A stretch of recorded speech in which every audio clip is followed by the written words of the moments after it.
Magandang araw! For today's story, i-share ko naman kung paano ko ginawang mukhang cute itong sirang tsinelas ni Bia. Naputol na nga yung garter ng slipper na ito, kaya hindi na ito nagamit ni Bia. Gamit nga itong mga yarn ay susubukan kong ayusin ito. Pero bago ko nga ito sisimulan, ay kakain muna kami nitong pananghalian na niluto ng aking asawa. Trending nga kasi itong tofu square ngayon, kaya sinubukan na rin ng asawa kong lutuin ito. Thankful din talaga ako sa Lord sa buhay ng aking asawa na laging ginagawang special yung aming pagkain.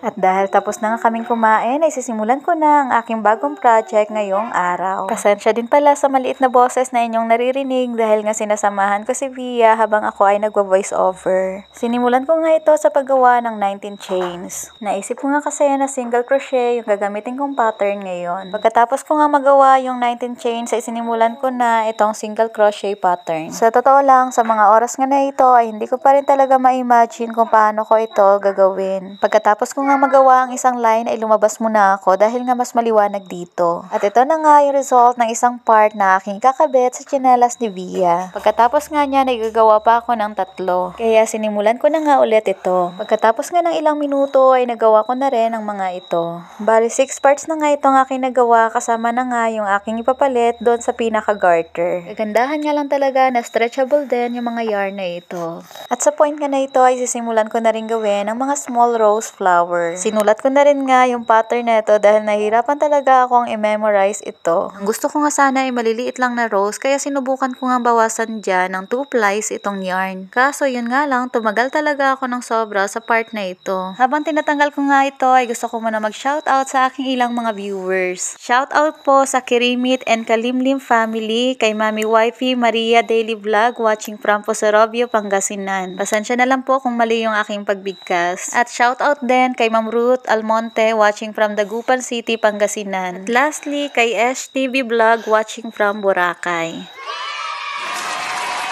Maraming salamat po talaga sa pag-support sa aking mga video. Dumilim na lang talaga sa paligid ay hindi pa rin ako natapos sa paghiwalay neto kaya tinigil ko na lang ito. At ito na nga yung mga nagawa kong mini flowers mula sa 5 plies yarn. Fast forward na nga tayo, hindi ko na nga na-video yung sarili ko habang dinidikit ang mga ito dahil nga sobrang nahapunan na ako. Pero ang ginamit ko nga palang pandikit dyan pansamantala ay glue gun dahil hindi nga pala ako nakabili ng glue shoes. Pero okay na nga sa part na ito at ang kulang na lang nga dito ay ang aking mga pa-flower. Kung umabot ka nga sa part ng video na ito, maraming salamat po talaga sa iyong suporta. Eto na nga yung aking mga flower at ngayon nga ididikit ko na lang ang mga ito. Maaari din po bang paki-comment ulit sa baba kung saan ka sa mga oras na ito habang pinapanood mo itong aking video. Para sa ganon ay malaman ko din kung hanggang saan nga aabot ang video na ito. At sa point nga na ito ay didikit ko na isa-isa yung mga flower na aking ginawa. Pagkatapos nga ng kalahating araw na gawaan, eto na yung kanyang naging resulta. At syempre dahil nga bago ulit ito sa akin, kaya gusto ko na rin kuhaan ito ulit ng magandang shoot. Ano sa tingin nyo? Maganda po ba itong ginawa ko? Sa totoo lang nagustuhan ko yung ginawa ko dito, kaso hindi ko lang mapagkakatiwalaan yung tibay dahil glue gun nga lang yung ginamit ko dito. Pero kahit ganoon nga, isinubukan ko na rin itong ipasuot kay Bia. Talagang feel naman ni Bia at inapak pa nga talaga sa foam.